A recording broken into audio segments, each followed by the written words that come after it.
आजच्या या धावपळीच्या आयुष्यात जिथे प्रत्येकजण करिअर, स्पर्धा, अपेक्षा या सगळ्या ओझ्याखाली दबलेलं आहे, तिथे मन अनेकदा थकून जातं नाही का? हो ना, अगदी थकून जातं. मग अशा वेळी आपल्याला खरी शांतता, खरा आधार नेमका कशातून मिळतो?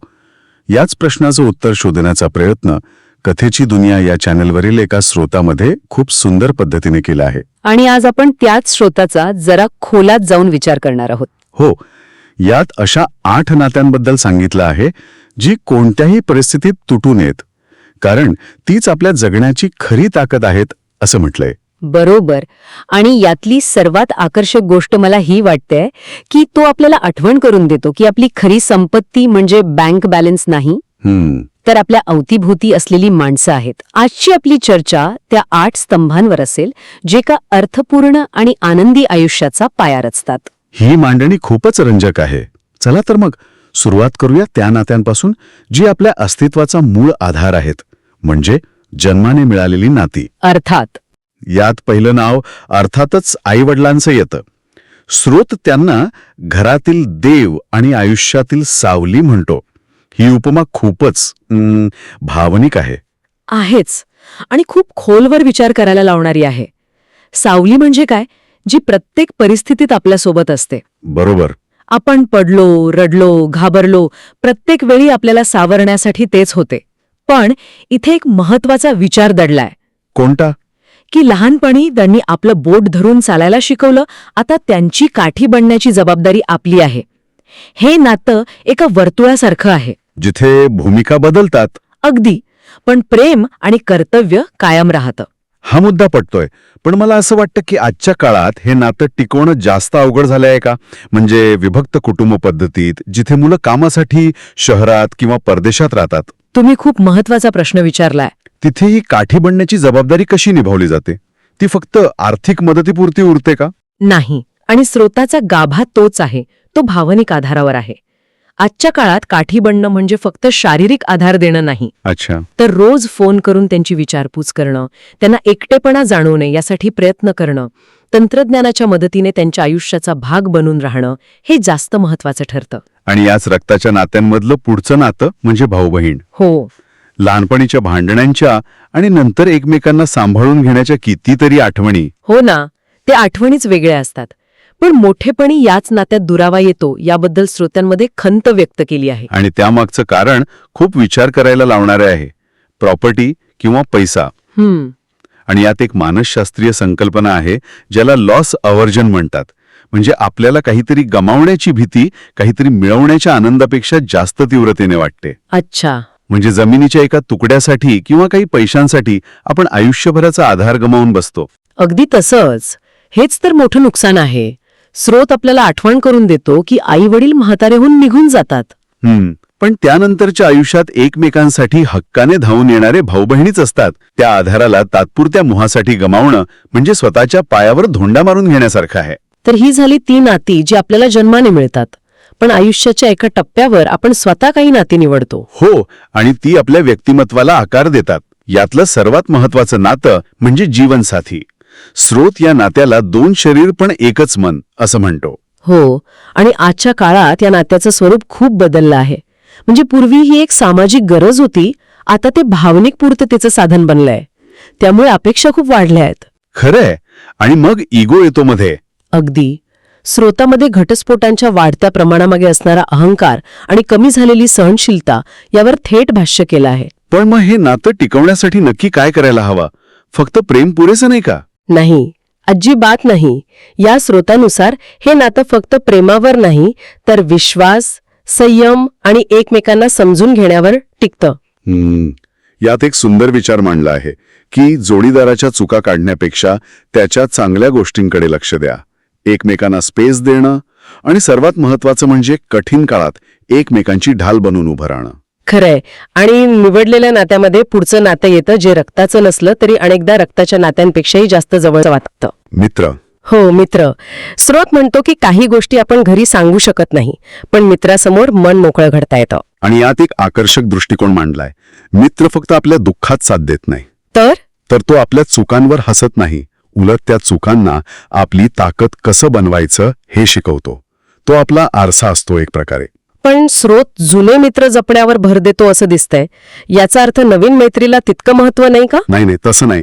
मला वाटतं की नात्याच्या खोलीबद्दल बोललं जातंय. अच्छा, आजच्या सोशल मीडियाच्या जगात जिथे हजारो फ्रेंड्स आहेत, तिथे या जुन्या मैत्रीचं महत्व काय? हा खूप समर्पक प्रश्न आहे.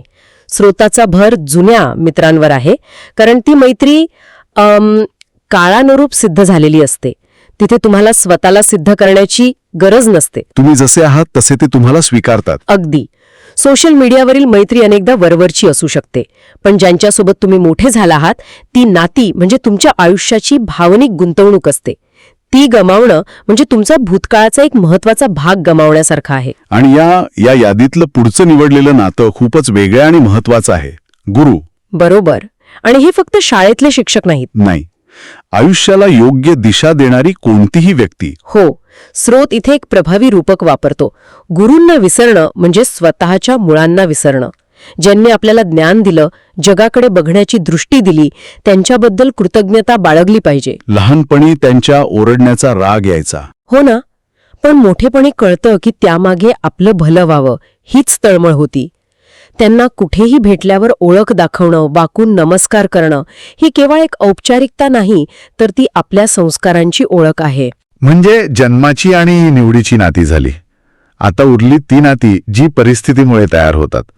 आणि यादीतली पुढची 2 नाती वाचून मी खरंच थोडा चकित झालो. कोणती? शेजारी आणि सहकारी. आपण सहसा त्यांचा इतका गंभीरपणे विचार करत नाही. पण करायला हवं, कारण यात एक व्यावहारिक सत्य दडलं आहे. विचार करा, रात्री अपरात्री काही अडचण आली तर दूर राहणारे नातेवाईक आधी पोचतील की शेजारच्या घरातली व्यक्ती? बरोबर, शेजारीच येणार धावून. हो. स्रोत आपल्याला हेच आठवून देतो की कोणत्याही संकटाच्या वेळी नातेवाईकांपेक्षा आधी शेजारीच धावून येतात. त्यामुळे त्यांच्याशी लहान सहान गोष्टींवरून वाद घालण्यापेक्षा 2 पावलं मागे येऊन नातं जपणं जास्त महत्वाचं आहे. अगदी. चांगल्या शेजाऱ्यांमुळे फक्त सुरक्षितता नाही, तर एक सकारात्मक वातावरण निर्माण होतं. घरातलं आणि घराबाहेरचं वातावरण शांत राहतं. आणि याच धर्तीवर पुढचं नातं येतं ऑफिसमधील सहकाऱ्यांचं. हो. दिवसातला 8-10 तासांपेक्षा जास्त वेळ आपण त्यांच्यासोबत घालवतो. आणि म्हणूनच हे नातं आपल्या मानसिक आरोग्यासाठी खूप महत्वाचे आहे, नाही का? नक्कीच. स्रोत म्हणतो की त्यांच्याशी चांगले संबंध असतील तर कामात गती आणि मनात शांती येते. म्हणजे कामाच्या ठिकाणी एक निरोगी आणि पोषक वातावरण तयार करण्याची जबाबदारी प्रत्येकाची आहे. हो. इथे सहकारी म्हणजे जिवलग मित्र बनावेत अशी अपेक्षा नाही, पण कामाच्या ठिकाणी अनावश्यक राजकारण, स्पर्धा आणि ताणतणाव टाळल्यास त्याचा थेट सकारात्मक परिणाम आपल्या प्रगतीवर होतो. तर आपण 7 नात्यांबद्दल बोललो. आई-वडील, भाऊ-बहीण, जीवनसाथी, मित्र, गुरु, शेजारी आणि सहकारी. पण स्रोताने सर्वात महत्वाचं 8वं नातं शेवटसाठी राखून ठेवलं आहे, ज्याच्याशिवाय बाकीची 7ही नाती सांभाळणं अशक्य आहे. आणि ते म्हणजे स्वतःचं स्वतःबरोबर असलेलं नातं. हा. या संपूर्ण विचारांचा पाया आहे, केंद्रबिंदू आहे. आपण इतरांची काळजी घेताना, त्यांच्यासाठी धावताना अनेकदा स्वतःलाच विसरून जातो. हो. आपल्या आवडीनिवडी, आपलं आरोग्य याकडे दुर्लक्ष करतो. हो. पण स्रोत आपल्याला थांबून विचार करायला लावतो. जर तुम्हीच स्वतः आनंदी आणि निरोगी नसाल तर इतरांना आनंद कसा द्याल? म्हणजे स्वतःवर प्रेम करणं, स्वतःसाठी वेळ काढणं हा स्वार्थ नाही? मुळीच नाही. उलट ती एक गरज आहे. जेव्हा स्वतःशी असलेलं नातं मजबूत असतं तेव्हाच इतर नाती सांभाळण्याची ताकद आणि ऊर्जा मिळते. वाह. स्वतःच्या चुकांना माफ करता आलं पाहिजे, स्वतःच्या यशाचं कौतुक करता आलं पाहिजे आणि स्वतःच्या आरोग्याची काळजी घेता आली पाहिजे. स्रोतातील एक वाक्य खूप काही सांगून जातं.